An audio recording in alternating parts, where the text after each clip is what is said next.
Hello மக்களே, நம்ம இன்றைக்கி பண்ணா மீன் அப்படின்ற ஒரு மீனை வச்சு சூப்பரான ஒரு மீன் குழம்பு தான் இன்றைக்கி எங்கள் அம்மா செஞ்சாங்க. செம்ம டேஸ்ட்டு. அது எப்படி செய்யுதுன்னு வாங்க பார்த்துடலாம். ஃபஸ்ட்டு வந்துட்டு பார்த்திங்கன்னா, அது தேவையான பொருள்லாம் காட்டிகிட்டு இருந்தாங்க. அதை நம்ம சேர்க்கும் போது நான் உங்களுக்கு தெளிவாக சொல்கிறேன், ஓகேவா? ஓகே, இப்போ வாங்க நம்ம எப்படி செய்யுதுன்னு பார்த்துடலாம்.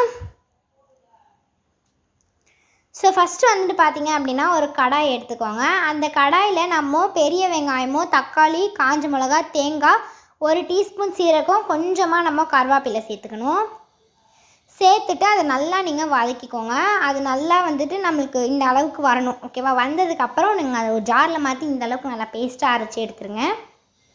இப்போ நெக்ஸ்ட் வந்துட்டு பார்த்திங்கன்னா, நம்ம மீனை நல்லா வாஷ் பண்ணி வச்சுட்டோம். இப்போ ஒரு கடாய் எடுத்துக்கோங்க. அதில் எண்ணெய் சேர்த்துட்டு வெந்தயம், சின்ன வெங்காயம் நம்ம சேர்த்துட்டு பச்சை மிளகாய் சேர்த்துட்டு நல்லா வதக்குங்க. அது நல்லா வதங்கினதுக்கப்புறம் நம்ம துருவி வச்சுருக்க இஞ்சி பூண்டு சேர்த்துட்டு அதையும் நல்லா நீங்கள் வதக்குங்க.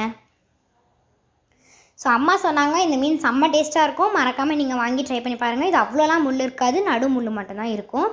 இப்போ பார்த்திங்கன்னா, வெங்காயம் வெந்ததுக்கப்புறம் முருங்கைக்காய் சேர்த்து செஞ்சு பார்த்திங்கன்னா செம்ம டேஸ்ட்டாக இருக்கும். நாங்கள் இந்த மீன் குழம்புக்கு முருங்கைக்காய் சேர்ந்துருக்கோம், நீங்களும் சேர்த்துக்கோங்க.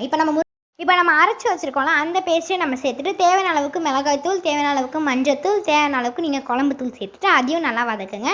நெக்ஸ்ட் இப்போ 50 கிராம் புளி எடுத்து அதை நல்லா நம்ம தண்ணியாக சேர்த்து புளி தண்ணி நம்ம ஆட் பண்ணிக்கலாம். அதை ஆட் பண்ணி நல்லா மிக்ஸ் பண்ணிவிட்டு கொத்தமல்லி தூவி விட்டுட்டு நல்லா நீங்கள் கொதிக்க விட்டுருங்க. நல்லா கொதிச்சதுக்கப்புறம் நம்ம வாஷ் பண்ணி வச்சுருக்கோம்ல, அந்த மீனை நம்ம சேர்த்துடலாம். மீன் சேர்த்துட்டு அதையும் நீங்கள் நல்லா கொதிக்க விடணும். கொஞ்ச நேரம் நல்லா மீன் குழம்பு நல்லா கொதிக்கட்டும்.